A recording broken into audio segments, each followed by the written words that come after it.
Good afternoon, my name is Jared Dober. I'm the founder and CEO of TogetherWe, and I want to talk to you today about the Shinkansen Effect, or the bullet train goals. Now, this is something that we as educators on the site use in our greet and goals session with any new client. And it's a way of completely changing the mindset of kids and parents from just achieving to achieving the impossible. And that's something we really want to help kids do, because often little kids will set limitations on themselves around almost anything. You ask them something, you say what they can do in that field, they'll tell you something, and it's normally something pretty achievable.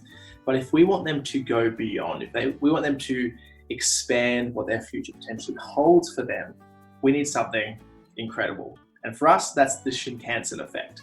So I want to explain to you what it is so you know how to incorporate it into those greet and goals sessions. So basically in 1958, in post-war Japan, the Japanese railway company was approached by the government to create a new line of train from Tokyo to Osaka.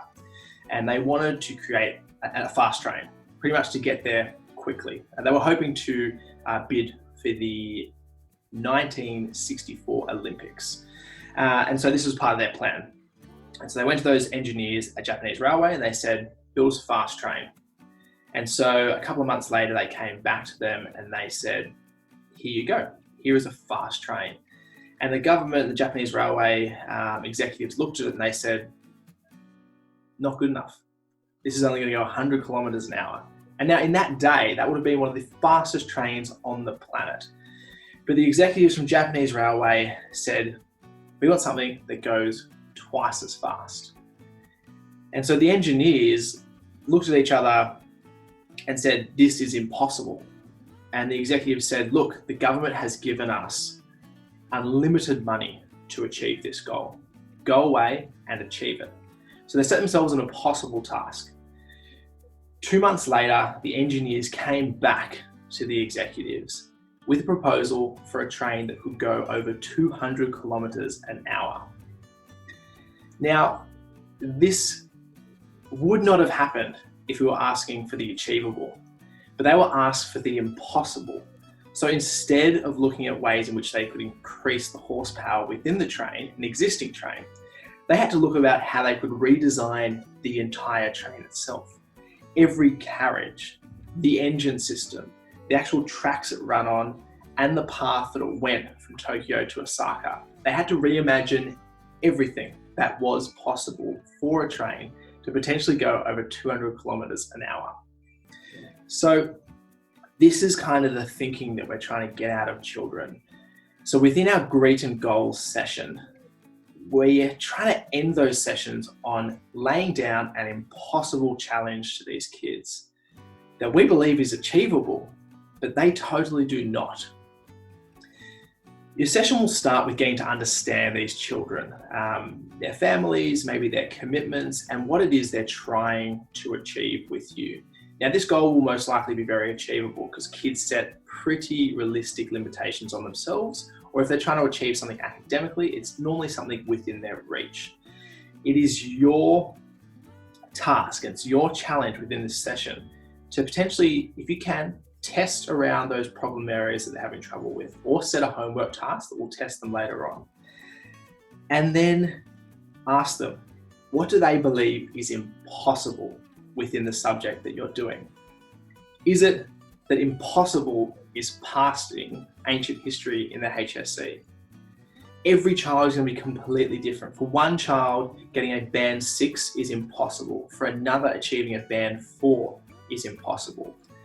But it doesn't matter what it is. The idea is that we set these impossible challenges, and then once you've finished your session, you will email the family with all of your recommendations, your 5 sessions, your 10 sessions, or your ongoing once a week or ongoing twice a week lesson plan with all your recommendations around how their child is going to need to change their mentality and their life. And they need to buy into this as well. So that's homework for the child, is that if we're setting now, instead of towards something that's achievable, we're now setting towards something that is impossible. What within your world needs to change to achieve this? And you might say, if we're setting a child an impossible task, won't they be disappointed if they don't achieve it?